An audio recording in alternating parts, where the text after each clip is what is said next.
Have you ever wanted to like get stronger, feel more energetic, maybe even, reshape your body a bit?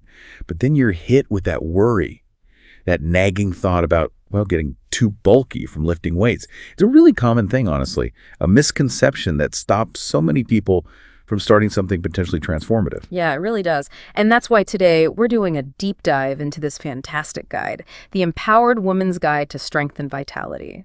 Our goal here is simple.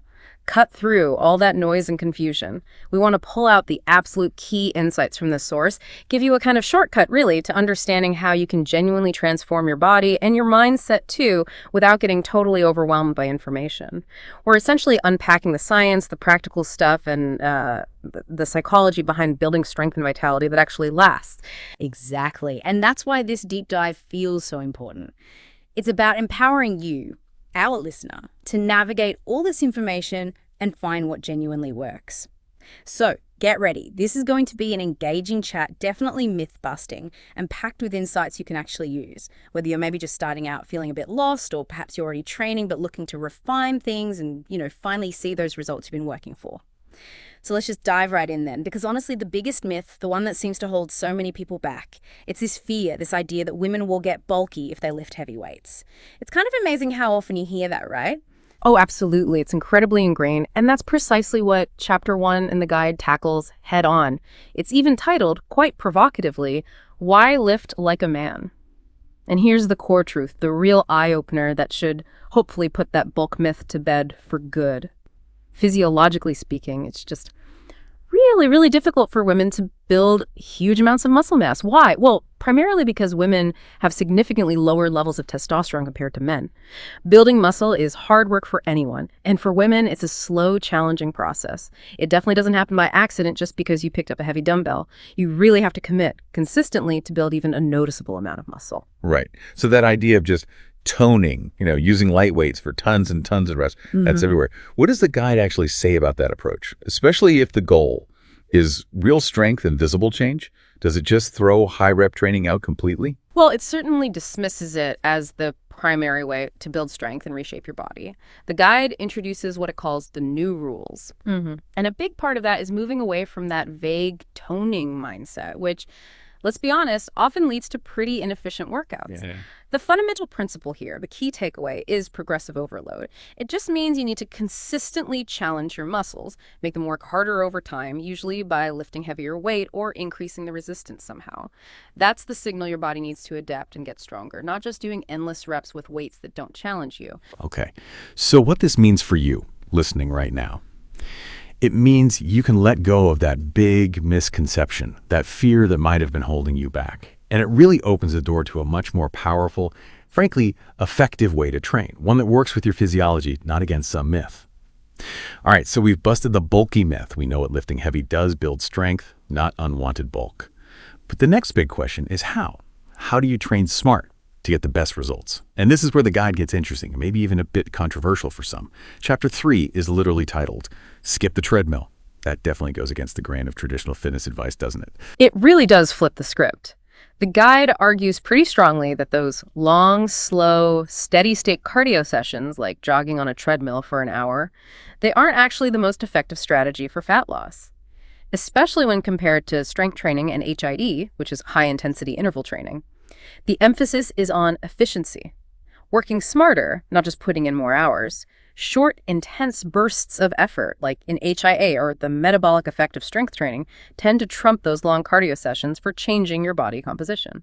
Interesting. But the guide doesn't just say lift heavy, skip the treadmill. It goes deeper into how to structure the lifting itself, right? Oh. I thought Chapter 8, the one called Dumb Workouts, was particularly insightful. It really pushes you to think critically about your routine. Oh, definitely. It's about moving beyond just randomly picking exercises or doing inefficient routines. The focus shifts strongly towards incorporating compound lifts. These are the big foundational movements, think squats, deadlifts, overhead presses, rows exercises that work multiple muscle groups all at once. Much more bang for your buck. And it stresses intentional progression, that progressive overload we mentioned earlier, always striving to do a little more over time. And speaking of smart training, Chapter 9, which has the great title, Core of Babylon, redefines core work. It moves away from just endless crunches and focuses on building functional core strength. Your core's main job is to stabilize your entire body during movement. So the guide emphasizes integrating core work into your main lifts, making it part of the total body effort rather than just isolating it endlessly. And it doesn't just talk concepts. It gives you the tools. Chapter 11, for example, lays out the big 6 fundamental lifts: squat, deadlift, lunge, push, pull, and twist.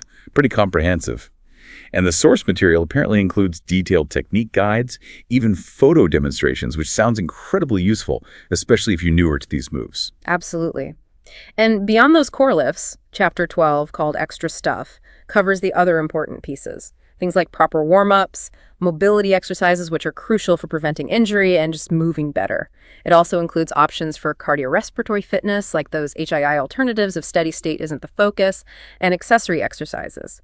These are smaller movements that can help strengthen weak points or complement the main lifts. It's all designed to create a well-rounded, high-performing body. Okay, so we're building this strong foundation, training smarter. But what about fuel? You can't build anything without the right materials. How does the guide suggest you should eat to support this kind of powerful training, especially without falling into that restrictive diet trap? That's a crucial piece in Chapter 4, Food Mindsets and the War Against Dieting, really tackles it well. The book takes a very clear, quite refreshing stance against typical diet culture. It strongly argues that restrictive eating just doesn't measure up to the results you get from combining consistent strength training with sensible, sustainable nutrition. The focus shifts completely. It's about nourishing your body to perform and recover, not about depriving it. I love that. And for anyone who feels caught up in all the conflicting advice out there, Chapter 5 basically declares the carb wars are over. That feels like a huge relief in a world that's often so carb-phobic. What's the core message there? Why is that important? It's fundamentally about balance and freedom from rigid, often unscientific rules. The guide really emphasizes the importance of balancing all your macronutrients, carbohydrates, proteins, and fats. No single macro is demonized. Carbs are essential fuel, especially for intense training. Fats are crucial for hormones and health. Protein is key for muscle repair. It's about getting adequate amounts of all three, and it gets specific too. A key detail from the source is recommending protein intake be around 30% of your daily calories. That level is shown to really support muscle recovery and growth, which is exactly what you need when you're challenging your body with weights. That balanced approach. Yeah. It makes the whole idea of good nutrition, like Chapter 6 calls it, feel so much more doable, right? Less like a strict, painful diet. Exactly.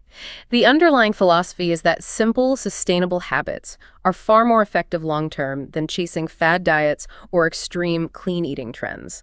Practicality is key. The guide actually offers sample meal plans, but more importantly, flexible food lists. They use a kind of A, B, C tier system, which helps you make smart choices without feeling restricted. It lets you adapt to your life, your preferences, your budget. It's designed to help you build lasting, healthy eating patterns, not just follow a short-term fix. Right. It comes back to empowerment. Empowering you to eat well, fuel your strength, but without the obsession or the guilt, making it something you can actually stick with. Okay, so we have the principles. Lift heavy, train smart, fuel properly. But how does it all come together? Putting it into practice can be the hardest part. Does the book provide a clear structure, like a blueprint for progress? It absolutely does. Chapter 10, A Place in the Weight Room, lays out a very clear and intelligently designed workout structure. Typically, it suggests 3 full-body strength sessions per week. It notes that 2 is a minimum to see progress, and 4 is generally the maximum recommended. But the really clever part is the use of staged periodization. That sounds technical, but it just means the program is broken down into distinct stages. Each stage has a slightly different focus and gradually increases the challenge. This systematic approach helps you keep progressing and avoids hitting those frustrating plateaus. The guide outlines a full 7-stage training plan. It starts with an entry stage for beginners, moves through phases focused on fat loss and muscle growth, hypertrophy, then a stage dedicated to building pure strength, like aiming for your first full chin-up. And finally, there's a final cut stage for really fine-tuning your physique, if that's a goal. It's a complete roadmap. And it's not just about the workouts themselves, is it? Recovery's built in. What does it say about rest? Because that's often overlooked. Crucial point. Chapter 10 definitely emphasizes smart recovery strategies. It recommends specific rest periods between sets, usually somewhere between 30 and 90 seconds, depending on the exercise and goal. It also stresses the importance of rest between workouts, generally advising about 48 hours for muscle groups to recover and rebuild. And it even incorporates planned recovery weeks or deload weeks between the major training stages to prevent burnout and allow for deeper recovery. Plus, it highlights practical tools like keeping a training log to track your progress, and guidance on selecting the right starting weights essentials for making steady, safe gains. So when you step back and look at the whole system, why does it work so well for the listener, for you? Well, first, the compound progressive strength training is incredibly effective at changing your body composition, building lean muscle, losing fat. It literally reshapes your body. Second, it boosts your metabolism significantly, even when you're not working out. More muscle burns more calories at rest. Third, it builds real-world functional strength, things you use every single day. Then there's the nutrition part. It empowers you to eat well sustainably, ditching the diet roller coaster. And finally, that clear, structured program takes the guesswork out. It caters to everyone, from absolute beginners to more experienced lifters. The combination of the science, the practical advice, the psychology, and even the real-life success stories included. It all works together to keep you motivated for the long haul. So if we were to boil it down, the core message to take away from this deep dive, especially for you listening right now, is that you won't bulk up from lifting heavy weights. That's the myth.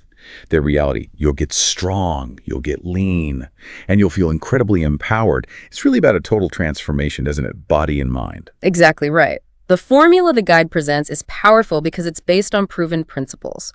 Progressive overload plus compound lifts plus planned sensible nutrition.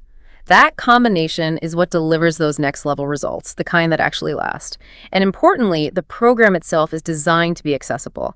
It's adaptable to your life, your starting point. It's truly rooted in creating a sustainable lifestyle change, not just some temporary fix. And I think it's worth mentioning that final thought inspired by Chapter 13. Yes, you. This whole process, this journey, it really goes beyond just the physical changes. It's about cultivating that resilient mindset, finding your motivation, learning to set and achieve goals. It empowers you to build lasting vitality into all areas of your life. So, as you think about everything we've discussed, maybe the question to reflect on is, what really stands out to you about taking control of your strength and vitality? Not just for how your body looks or feels, but for how it impacts your entire life.